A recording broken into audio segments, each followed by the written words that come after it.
Hello students, आज की इस वीडियो में हम बात करेंगे कि कैसे मैक्रो इकोनॉमिक्स और माइक्रो इकोनॉमिक्स एक दूसरे पर इंटरडिपेंडेंट है। अगर हम बात करते हैं मैक्रो इकोनॉमिक्स की, तो मैक्रो इकोनॉमिक्स जो वर्ड है वो बेटा ग्रीक लैंग्वेज से लिया गया है। ये ग्रीक वर्ड है मैक्रोस, जिसका मतलब क्या होता है लार्ज। यानी कि अगर हम जब मैक्रो इकोनॉमिक्स की बात करते हैं तो हम स्टडी किसकी करते हैं, तो हम होल इकोनॉमिक की स्टडी करते हैं। It study economic activities related to economy as a whole. जब हम मैक्रो इकोनॉमिक्स की बात करते हैं तो हम इकोनॉमिक्स की स्टडी किस वे में करते हैं, हम होल इकोनॉमी में करते हैं, जिसमें हम क्या करते हैं कि सभी एक्टिविटीज़ को लेके चलते हैं। जैसे आपका एग्रीगेट डिमांड हो गया, एग्रीगेट सप्लाई हो गई। अगर हम इसके अपोजिट बात करें माइक्रो इकोनॉमिक्स, तो माइक्रो इकोनॉमिक्स वर्ड ये भी ग्रीक लैंग्वेज से लिया गया ग्रीक वर्ड है माइक्रोज, जिसका मतलब क्या होता है स्मॉल। ठीक है, तो जो मैक्रोज और माइक्रोज है दोनों ही वर्ड किससे लिए गए, ग्रीक लैंग्वेज से लिए गए हैं। मैक्रोज में हम लार्ज स्केल पे बात करते हैं, माइक्रोज में हम इंडिविजुअल लेवल की बात करते हैं, such as problem of firm, producer, consumer, individual demand की बात करते हैं, हम कंज्यूमर इक्विलिब्रियम की बात करते हैं। ये तो हम किस में बात करते हैं, माइक्रो इकोनॉमिक्स में। अब देख लेते हैं ये दोनों एक दूसरे पर डिपेंड कैसे हैं। देखिए, जो आप मैक्रो इकोनॉमिक्स है, माइक्रो इकोनॉमिक्स है, इन दोनों को ही हम इकोनॉमिक्स में पढ़ते हैं और ये दोनों ही एक दूसरे का फाउंडेशन है। इट मीन्स माइक्रो इकोनॉमिक्स के थ्रू ही हम मैक्रो इकोनॉमिक्स तक पहुंचते हैं और मैक्रो इकोनॉमिक्स के थ्रू ही हम माइक्रो इकोनॉमिक्स तक पहुंचते हैं। यानी ये एक दोनों को एक दूसरे की क्या है, ये नींव है, फाउंडेशन है। ठीक है, अब जान लेते हैं कि माइक्रो इकोनॉमिक्स कैसे डिपेंड है मैक्रो इकोनॉमिक्स पे। फर्स्ट है डिटर्मिनेशन ऑफ कंजप्शन। अगर हम बात करते हैं कंजप्शन ऑफ अ कंज्यूमर की, तो ये किसका पार्ट हो गया, माइक्रो इकोनॉमिक्स का पार्ट हो गया। ठीक है, क्योंकि हम इंडिविजुअल लेवल की बात करें। बट जो कंजप्शन एक इंडिविजुअल पर्सन का, वो किस पे डिपेंड करेगा, consumption of goods and services by the society in a particular place, कि भाई उस पर्टिकुलर एरिया में जो कंज्यूमर्स हैं इतने सारे, वो कितना कंज्यूम करते हैं, इस चीज़ पे डिपेंड करेगा। और जब हम बात कर लेते हैं कि होल इकोनॉमी की या एक पर्टिकुलर प्लेस की, तो क्या हो जाएगा, वो एक मैक्रो इकोनॉमिक्स का पार्ट हो जाएगा। तो मैक्रो इकोनॉमिक्स के थ्रू हम क्या निकाल पा रहे हैं, कंजप्शन निकाल पा रहे हैं एक सिंगल पर्सन की। ठीक है, तो एक इस तरह से एक पॉइंट तो हमें क्लियर हो गया कि माइक्रो इकोनॉमिक्स मैक्रो पे डिपेंड क्यों है, क्योंकि जब हम कंजप्शन की बात करते हैं तो माइक्रो इकोनॉमिक्स जो हम इंडिविजुअल पर्सन के कंजप्शन की बात करें, वो किसके थ्रू निकलेगा, हमारे मैक्रो इकोनॉमिक्स के थ्रू, क्योंकि हम होल इकोनॉमिक के कंजप्शन की बात करेंगे। सेकेंड पॉइंट है डिटर्मिनेशन ऑफ प्रोडक्ट प्राइस।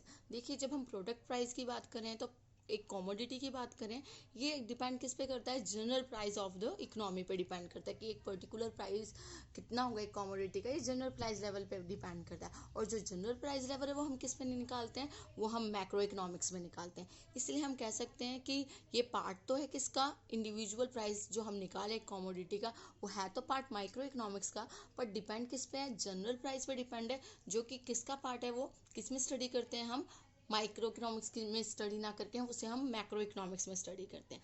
इसीलिए कहा जाता है कि जो प्रोडक्ट प्राइस निकलते हैं किसी भी कमोडिटी के, वो जनरल प्राइस पे निकलते हैं। और जनरल प्राइस किसका लेवल हो गया, वो हम बात करते हैं उसमें मैक्रो इकोनॉमिक्स में इसकी बात करते हैं। इसीलिए जो माइक्रो इकोनॉमिक्स है अगेन वो डिपेंड हो गई किस पे, मैक्रो इकोनॉमिक्स पे।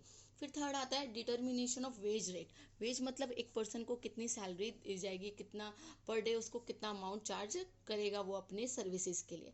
तो देखो, अगर बात करें वेज रेट ऑफ लेबर की, तो वो कैसे निकलेगा, ये अगर हम एक सिंगल पर्सन की वेज रेट निकाल रहे हैं तो ये तो पार्ट होगा माइक्रो इकोनॉमिक्स का। बट ये डिपेंड किस पे करेगा, ये डिपेंड करेगा कि पर पर्सन एक इकोनॉमी में कितनी वेजेस दी जाती है। जैसे हमने देखा ना, आजकल लेबर का रेट जो है वो 650 रुपीज़ चल रहा है। ठीक है, और उसके जो हेल्पर होते हैं उसका 400 चल रहा है। तो ये एक इंडिविजुअल पर्सन को मिलता है, पर ये हमने रेट निकाला किसके थ्रू है, ये मैक्रो इकोनॉमिक्स के थ्रू निकाला है कि प्रिवेलिंग वेज रेट इतना है एक इकोनॉमी में। तो प्रिवेलिंग वेज रेट निकाला, उसके थ्रू एक इंडिविजुअल का निकाला। तो वेज रेट जो एक प्रिवेलिंग वेज रेट है वो किसका पार्ट है, वो पार्ट है आपका एम्प्लॉयमेंट का। और एम्प्लॉयमेंट किस में पढ़ते हैं, हम मैक्रो इकोनॉमिक्स में पढ़ते हैं, एम्प्लॉयमेंट लेवल, इनकम लेवल। तो इस तरह से अगेन जो आपका माइक्रो इकोनॉमिक्स है वो डिपेंड हो गया मैक्रो इकोनॉमिक्स पे। देन फोर्थ पॉइंट है हमारा डिटर्मिनेशन ऑफ प्रॉफिट।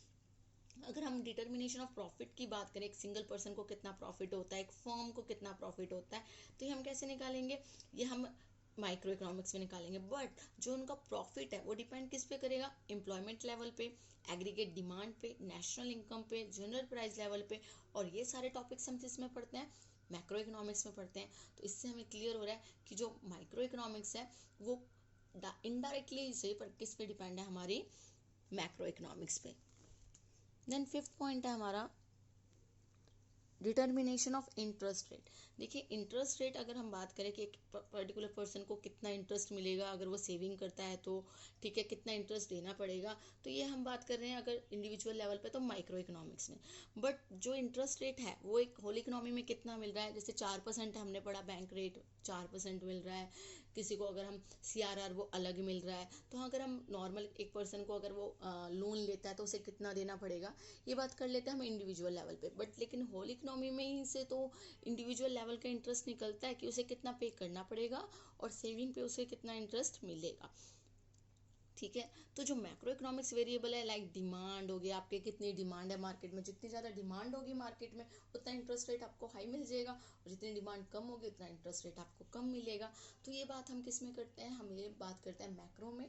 तो इस तरह से जो मैक्रो है वो कहीं ना कहीं किसको सपोर्ट करते हैं, माइक्रो इकोनॉमिक्स को, जिसके थ्रू हम डिफरेंस वैल्यू निकालते हैं।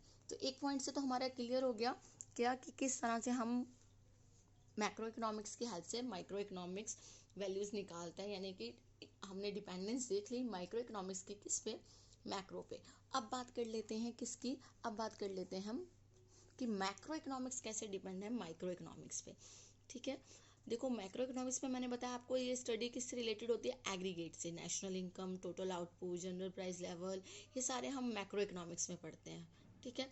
बट ये फिर भी डिपेंड है किस पे, माइक्रो इकोनॉमिक्स पे। कैसे, फर्स्ट है हमारा डिटर्मिनेशन ऑफ नेशनल इनकम। हम पढ़ेंगे अभी मैक्रो इकोनॉमिक्स में कि नेशनल इनकम क्या होती है। तो नेशनल इनकम क्या होती है, नेशनल इनकम के लिए हमें हर एक इंडिविजुअल पर्सन की टोटल इनकम को देखना पड़ता है ना। तो national income is calculated by the total sum of individuals income. और इंडिविजुअल इनकम की बात हम किस में करते हैं, माइक्रो इकोनॉमिक्स में करते हैं। तो जब तक माइक्रो का ही हमने स्टडी नहीं की तो हम मैक्रो पे कैसे पहुंच सकते हैं। इसलिए जब हम नेशनल इनकम की बात करते हैं तो पहले इंडिविजुअल इनकम देखते हैं, उसके थ्रू नेशनल इनकम देखते हैं। देन सेकंड आपका डिटर्मिनेशन ऑफ प्राइस लेवल। अभी बोलेंगे मैम प्राइस लेवल, जो प्रोडक्ट की बात की थी, प्रोडक्ट प्राइस की, वो तो आपका मैक्रो पे डिपेंड था, बट प्राइस लेवल कैसे डिपेंड हो सकता है माइक्रो पे। तो देखिए बेटा, जब हम प्राइस लेवल की बात कर रहे हैं तो प्राइस लेवल जो है वो मैक्रो इकोनॉमिक्स का पार्ट है, हमने पढ़ा था जनरल प्राइस लेवल का। बट जो एवरेज प्राइस होता है आपका, ठीक है, तो वो किस पे डिपेंड करता है, वो इंडिविजुअल गुड्स पे डिपेंड करता है। एक पर्टिकुलर थिंग की क्या वैल्यू है वो तो हम किस में पढ़ेंगे, वो तो हम माइक्रो इकोनॉमिक्स में पढ़ेंगे। तो इस तरह से जो मैक्रो इकोनॉमिक्स है वो किस पे डिपेंड हो गया, माइक्रो इकोनॉमिक्स पे। देन थर्ड पॉइंट है आपका डिटर्मिनेशन ऑफ एम्प्लॉयमेंट लेवल। देखिए एम्प्लॉयमेंट लेवल पार्ट है हमारा मैक्रो इकोनॉमिक्स का, ठीक है। तो हम मैक्रो इकोनॉमिक्स में पढ़ते हैं एम्प्लॉयमेंट लेवल के बारे में, बट एम्प्लॉयमेंट लेवल को निकालने के लिए हमें क्या करना पड़ेगा, हमें देखना पड़ेगा कि जो इंडिविजुअल पर्सन है वो कितना काम पे लगा हुआ है, हमें स्टडी करनी पड़ेगी इंडिविजुअल पर्सन कहाँ लगा है, कौन क्या काम करता है। अलग अलग पर्सन अलग अलग काम करते हैं, अलग अलग सेक्टर्स होते हैं, उन अलग अलग सेक्टर्स के बारे में बात करते हैं। तो इस तरह से जब हम बात कर रहे हैं किसके, इंडिविजुअल लेवल की, तो पहले हमने माइक्रो की स्टडी करा, फिर उसको टोटल सम कर दिया और हम कहाँ पहुँच गए, मैक्रो में। The employment provide by each and every firm has to be study. हमें देखना पड़ेगा कि एक फर्म 50 लोगों को काम दे रही है, 60 लोगों को काम दे रही है, कितने लोगों को काम दे रही है, एक जो मान सकते हैं ऑर्गेनाइजेशन, उसमें कितने लोग वर्क कर रहे हैं। तो हमें एक इंडिविजुअल फर्म के बारे में देखना पड़ेगा, इंडिविजुअल प्रोड्यूसर के बारे में देखना पड़ेगा। तो उसके बेस पे हम किस पे पहुंच पाएंगे, हम एग्रीगेट एम्प्लॉयमेंट लेवल पर पहुंच पाएंगे। देन फोर्थ पॉइंट है आपका डिटर्मिनेशन ऑफ इन्वेस्टमेंट। देखिए इन्वेस्टमेंट थ्योरी तो मैक्रो इकोनॉमिक्स का सब्जेक्ट मैटर है कि हम उसमें पढ़ते हैं मैक्रो इकोनॉमिक्स में, है ना। बट जो रेट ऑफ इंटरेस्ट है जो एक सिंगल पर्सन एक्सपेक्ट करता है, रेट ऑफ प्रॉफिट है जो एक सिंगल पर्सन एक्सपेक्ट करता है, वो तो डिपेंड करेगा ना। जैसे अगर मान के चलिए इन्वेस्टमेंट लेवल की हम बात करें तो हम देखते हैं टोटल इकोनॉमी में इतनी इन्वेस्टमेंट हो रही है, मैक्रो इकोनॉमिक्स का पार्ट है। बट जो इन्वेस्ट कर रहा है वो तो एक इंडिविजुअल पर्सन है, इंडिविजुअल होल्डर है, जो इतना फर्म में पैसा लगाएगा या मान के चल रहे इकोनॉमी में पैसा लगाएगा, वो कितना रेट एक्सपेक्ट करता है, उसके बेस पे ही हम कहाँ पहुँच पाएंगे, मैक्रो इकोनॉमिक्स पे। ठीक है। तो माइक्रो इकोनॉमिक्स में क्या करेंगे, पहले एक इंडिविजुअल पर्सन देखेगा मैं इतना अर्न करना चाहता हूँ, इतना प्रॉफिट एक्सपेक्ट करता हूँ, इतना रिटर्न एक्सपेक्ट करता हूँ। उसके बाद से जब होल की बात आ जाएगी, अलग अलग इंडिविजुअल का जब हम टोटल सम करेंगे तो हम बात कर लेंगे determination of investment level in whole economy. तो पहले हमने माइक्रो इकोनॉमिक्स के हेल्प से क्या किया है, मैक्रो तक पहुंचे हैं।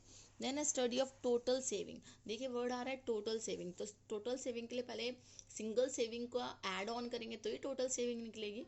ठीक है, तो टोटल सेविंग का कंसेप्ट किसका है, वो कंसेप्ट है आपका मैक्रो इकोनॉमिक्स का। और टोटल सेविंग अलग अलग सेक्टर्स की होती है, like personal saving, business saving, government saving, ये अलग अलग होती है। और जो अलग अलग स्टडी है सेक्टर्स की, वो हम किस में पढ़ते हैं, माइक्रो इकोनॉमिक्स में पढ़ते हैं। तो माइक्रो इकोनॉमिक्स से पहले हम इंडिविजुअल फर्म का देखेंगे, इंडिविजुअल सेक्टर का देखेंगे, फिर उसका टोटल करके हम कहाँ पहुँचेंगे, मैक्रो तक। तो इस तरह से हम कह सकते हैं कि जो माइक्रो इकोनॉमिक्स है वो मैक्रो पे डिपेंड है, जो मैक्रो इकोनॉमिक्स है वो माइक्रो पे डिपेंड है। ठीक है, तो हम लिखेंगे कि कोई भी ये जो आपका कह सकते हैं माइक्रो इकोनॉमिक्स और मैक्रो इकोनॉमिक्स सुपीरियर नहीं है, दोनों ही एक दूसरे के क्या है, कॉम्प्लीमेंट्री है। ठीक है, एक की मदद से ही दूसरा निकलता है। ठीक है, दोनों ही एक दूसरे पर इंटरडिपेंडेंट है, तो दोनों ही बहुत ज़्यादा ज़रूरी है। इसलिए हम कह सकते हैं कि कोई भी इनमें से सुपीरियर नहीं है, दोनों ही एक दूसरे को पूरा करते हैं। ठीक है, आई होप कि बेटा आपको ये वीडियो समझ में आई हो और आप इसका डिफरेंस अच्छे से समझ सकें कि जो रिलेशनशिप है माइक्रो इकोनॉमिक्स और मैक्रो इकोनॉमिक्स में, कि एक दूसरे पर डिपेंड कैसे हैं और ये दोनों ही किसी भी इकोनॉमी के लिए ज़रूरी है। Thank you students.